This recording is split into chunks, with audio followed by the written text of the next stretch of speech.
네, 법사위 더불어민주당 간사 박범계 의원입니다.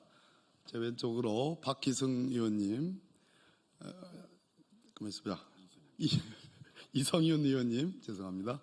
김기표 의원님 오셨습니다.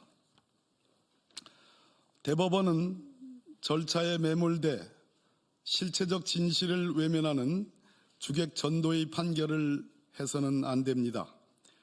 대법원이 지난 22일 이재명 전 더불어민주당 공직선거법 무죄 판결 사건을 전원합의체로 회부하여 심리에 돌입했습니다.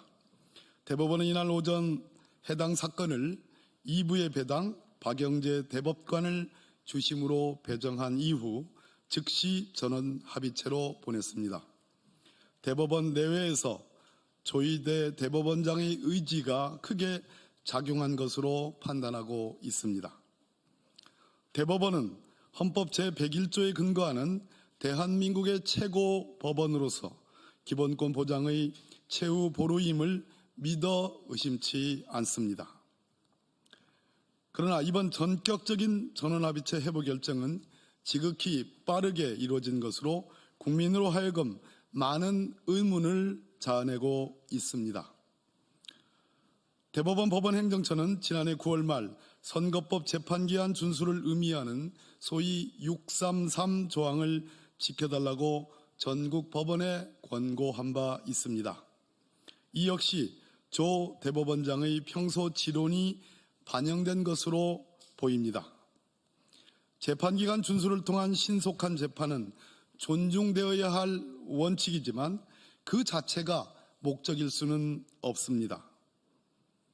해당 사건은 1, 2심 법정 재판 기간을 훨씬 넘겨 선고되고 유죄와 무죄로 갈린 바 있습니다. 대법원 재판부는 선 소부, 후 전합체 심리 판결이 기본입니다. 소부에서 심리한 이후 법리적 해석이 중대하거나 판례 변경 및 사회적 이목을 끄는 중요 사건 등 필요한 사안에 한해 예외적으로 전원합의체에 회부하는 것이 원칙입니다. 이번 사건은 여러 직간접적 법률적 쟁점이 있는 사건으로 전원합의체 회부는 예견됐고 이해할 수 있는 일입니다. 하지만 마치 처음부터 전합체 회부를 염두에 두고 소부 심리를 형식적으로 지나친 것은 그간 목격하지 못한 관행이며 예외적인 패턴입니다. 따라서 국민은 법리적 측면보다는 정치적 고려에 의한 결정이 아닌지 의심하고 있습니다. 대법원은 국민의 주권 행사가 임박한 시점, 즉 현직 대통령 파면에 의한 대통령 보궐선거를 앞두고 원칙을 앞세워 또 다른 변침을 시도한 셈입니다. 유력 대통령 후보자 사건에 대한 사회적 관심을 그 변침을 기화로 증폭시키고 있습니다. 유력 대통령 후보라는 이유만으로 그 피고 사건을 특별히 다르게 취급하는 것도 그것이 가져올 정치, 사회적 파장을 고려하면 타당하지 않습니다. 대법원 스스로 그간 지키기 위해 노력한 정치적 중립성과 독립성을 훼손할 위험성이 있는 것은 아닌지 돌아보시길 바랍니다.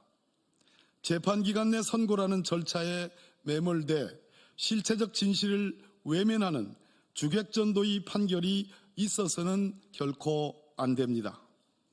대법관 12분의 충실한 기록 검토와 충분한 합의가 이루어져야 할 것입니다. 국민들은 이 점을 똑똑히 지켜볼 것입니다. 2025년 4월 23일 국회 법제사법위원회 더불어민주당 조국혁신당 위원 일동입니다. 네, 고맙습니다.